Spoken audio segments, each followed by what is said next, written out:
think in our day and time it's even more, it's a greater percentage. So when you talk about spiritual disease, you talk about a disconnect from nature, from what? What do you consider, how do you define spiritual disease?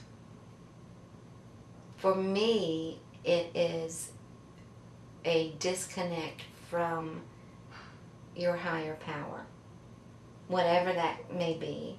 It can be nature, it can be called spirit, universal energy, source.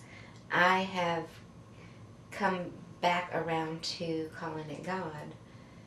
For a long time I didn't feel comfortable with that because the God that I grew up with, that I was raised on, I did not relate to at all. And I think that had a lot to do with the disconnect, because the God that I was raised with in church was some distant old man figure in the sky with a white beard that pointed his finger and said, "You're going to hell." And I never could relate to that God. So why for some people, I mean there's a lot of us that are disconnected spiritually, but why for some does it turn to bipolar? I think there are people that come into this world that are of an extremely sensitive nature. Some people call them empaths, some just call them sensitive, such and in a derogatory fashion. You wear your heart on your sleeve and things like that.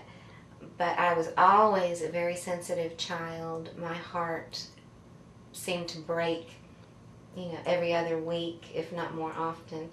And I took on the emotions of other people very easily without knowing it. And when you're not taught how to manage your own emotions, much less those of the people around you, you do get chemical imbalances. If you're not processing emotion correctly, you get blockages, and these create chemical imbalances. It's been proven scientifically that our thoughts and emotions actually control the chemicals in our brains. And when our thoughts and emotions are of a negative type, then we are going to create imbalances in our brain and body chemistry. After many, many years of being undiagnosed and on the incorrect medications, I had a nervous breakdown. I went totally out of control and ended up in the hospital for several weeks. And that began my odyssey with the mental health profession, which, in my estimation, judgment, opinion, is way too quick to pull out the prescription pad. And there's doctors and pharmaceutical corporations that are getting rich off of people's misery. I know I was very, very eager to take whatever medication that was handed to me because I wanted to feel better. I didn't want my life to be out of control. I wanted to be happy and productive and creative and at peace and strong, and I didn't feel any of these in my life, even on medication. And it ended up, at one point, I was on, I was taking 18 different doses a day of medication, and I was a zombie. I couldn't function at all. And this went on for years, until the point where I believe my soul just absolutely rebelled. Is stuck. Mm-hmm. And medication doesn't unstuck it. No. Medication only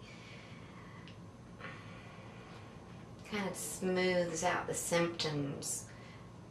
It smooths over the symptoms and doesn't really address the cause. It's hard telling the story, isn't it? It is. It is. It's a hard story to tell. Well, because it's right. It seems so far away that's why I think I'm having difficulty writing my book, is because it's just like, that was another freaking person, you know, and it's hard to pull. It's hard to tell it. Yeah.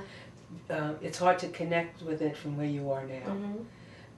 You take medication to straighten out the chemicals in your brain, but if you're not working on the cause of the chemical imbalance, you're only going to be temporarily shifting things. And I believe that it's our soul that comes through in such a manner to let us know that this is not the way to fix things, that we have to really dive into the energetic causes, because we're all energy. Everything is energy. Science is proving that.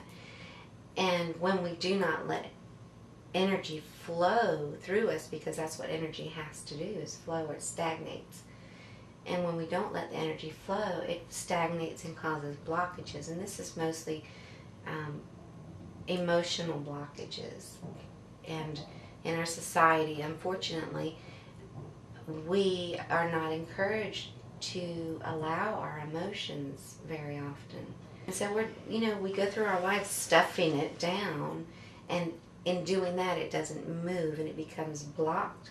And they're actually showing that these emotional blockages are what cause so much of our illnesses, including not only mental but physical also. And you came right out and you said that you had bipolar, and I've never heard anybody say that they had bipolar, but they don't have it anymore. Mm-hmm. And that to me was, excuse me, that was so powerful. Mm-hmm. So you've really, you're like a shining star to me. Mm-hmm. I've been fascinated by your story. Mm-hmm. So what did you find